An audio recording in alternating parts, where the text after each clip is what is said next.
At ngayon po ang araw na ito ay meron tayong kaunting niluto. At wala po sa balak natin na magluto ngayon. Pero meron po tayong nabiling pork.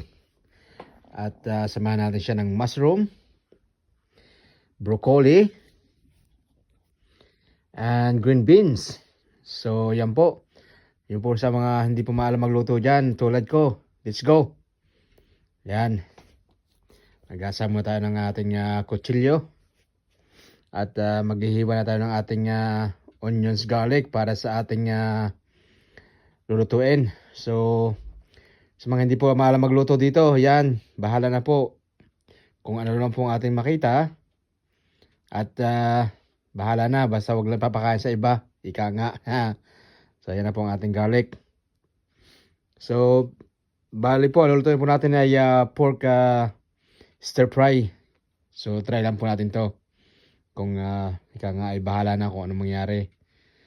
At mahirap lang po talaga sa lahat ay ang preparation.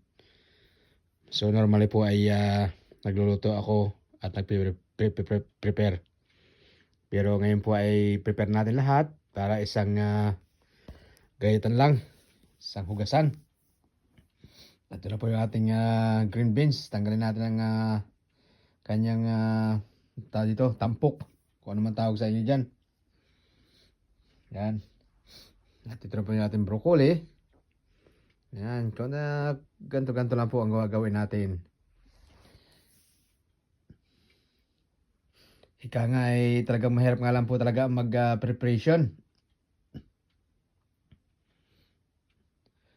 Yan ha. Medyo sumasakit na rin ng lalamunan siguro sa lamig. Ito na yung ating mushroom. Hatilan po natin hatilan natin ang mushroom. Pero mo ating ilagay ng buo kaso medyo matagal po siya maluto.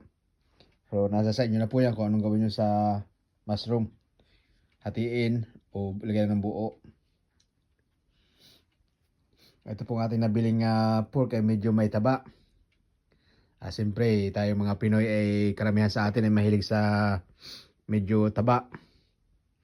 At ito na, hiwa-hiwa natin. Depende po sa inyo kung ano pong gusto nyong hiwa. Sa akin po ay medyo manipis-nipis lang para madaling maluto. At medyo masarap din pong kainin pag medyo manipis. Lalo kung stir fry nyo. So, yan na. Yan na po yung ating mga pork na ginahit kanina. At siyempre, ito po yung ating mga ingredients. Meron tayong, sabi ko nga kanina, pork, broccoli, string beans. At ito naman po yung mga sangkap na gagamitin natin. Meron tayong oyster sauce, dato puti, at truffle oil. Pero pinalitan ko po yan ng sesame oil. Yan. Sesame oil po ang ginamit ko para medyo malasa po sa stir fry. At meron din po tayong seasoning. At salt, pepper. At meron din po tayong stocks. So, mushroom. Isa po muna natin ang ating mushroom.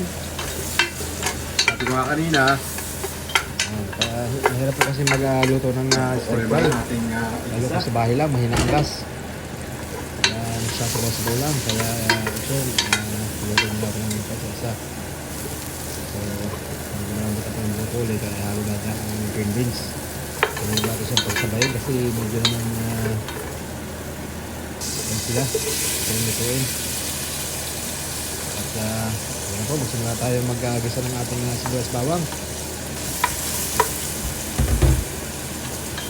Ito lang po, madali lang po magluto basta preparation na talaga matagal. At meron niya, sabi ko kanina ay medyo mataba-taba yung bili natin pork, kaya tutuin muna natin ang kanyang taba. Igisa muna natin ang kanyang taba para lumabas ang kanyang sariling mantika. At ihalin natin yung kanyang laman. Ayan. So, lapit ito maluto. At kasi nga, nailagay na po natin na stir fry po natin yung mga gulay. So, hindi lang po ito. Kaya nga, at titimplahan natin siya. Ang kanyang ingredients na kailangan kanina. So, hindi ko po masasabi sa inyo kung gaano kadami ang ating may ilagay. Ako po ay baguhan lang magluto. Ay tansyahan lang po. So bahala na po kayo kung anong gano'ng kadami lulutuin nyo at gano'ng kaalat o sa panlasa nyo. Kayo na po ang bahala. At po hindi ako mag-measure. Basta ganito-ganito lang po ang tagalagay.